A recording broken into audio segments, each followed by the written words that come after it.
On tonight's program, we'll look at a special partnership in the world of cinema. Filmmaking has had a long history of collaborations between the creative team of director, cinematographer, editor, and composer. Without underestimating the importance of the creative team's contributions, it's the movie's score that often leaves the most lasting impression on the moviegoer's memory. When we mention movie titles like Jaws, Star Wars, or Psycho, we automatically hear not only the score, but also recall scenes from the films. It is no wonder that directors and composers form lifelong partnerships. Think about Hitchcock and Bernard Herrmann, Spielberg and John Williams, or Fellini and Nino Rota. One of the most enduring film collaborations is that between filmmaker Tim Burton and composer Danny Elfman. For more than 3 decades and 15 movies, this creative team has produced some memorable cinematic works. Burton is known for movies that are both strange and beautiful: Edward Scissorhands, Beetlejuice, or Batman. For 1 week in July, the Lincoln Center Festival will present a live concert spectacle that features Elfman's unforgettable film scores performed with a full orchestra and choir. The concerts will be enhanced by the stunning visuals of Burton's original sketches, drawings, storyboards, and film clips rendered in exquisite detail on the big screen. We had a chance to talk with Mr. Elfman about music, filmmaking, and his collaboration with Tim Burton. In 1985, I was a singer and songwriter and guitarist with a rock band called Oingo Boingo. Out of the blue, I got a call to meet a young animator, I'd never heard of course, about a Pee Wee Herman movie. So I was curious, but I really entered the meeting with an attitude of, why me?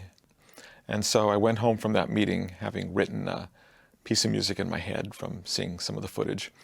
On a 4-track tape player, I made a demo of an idea for a piece of music, and I sent it to him on a cassette, and I never expected to hear from them again. But to my amazement, a couple weeks later, I got a call saying I got the job. Suddenly, I was faced with, I have to do a film score.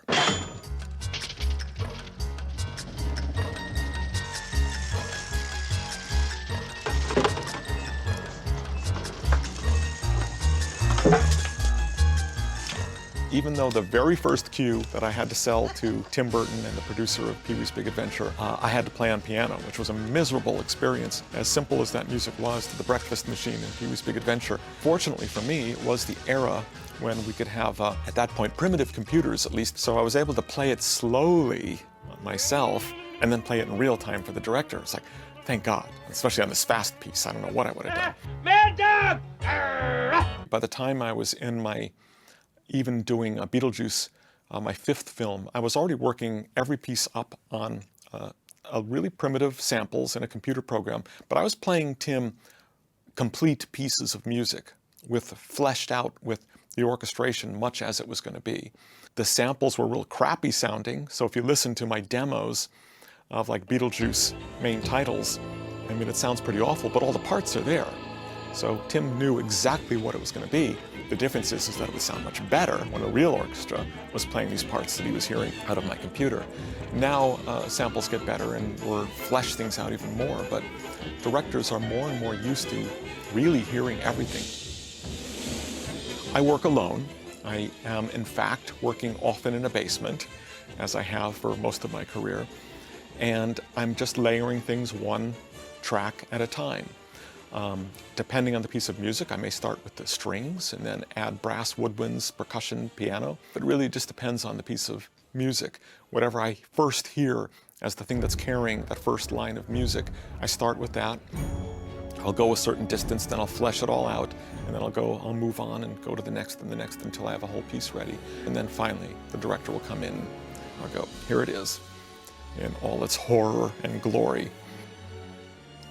To backtrack into why this concert is happening, I'd have to go to the 25th anniversary of me working with Tim Burton, and we were approached to do a retrospective box set collection of the music.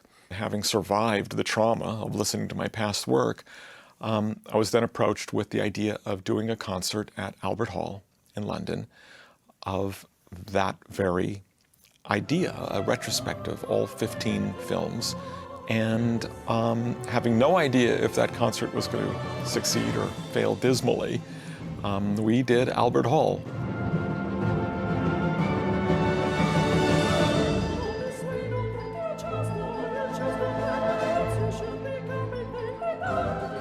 With nothing but 2 rehearsals and no chance to rewrite or do anything.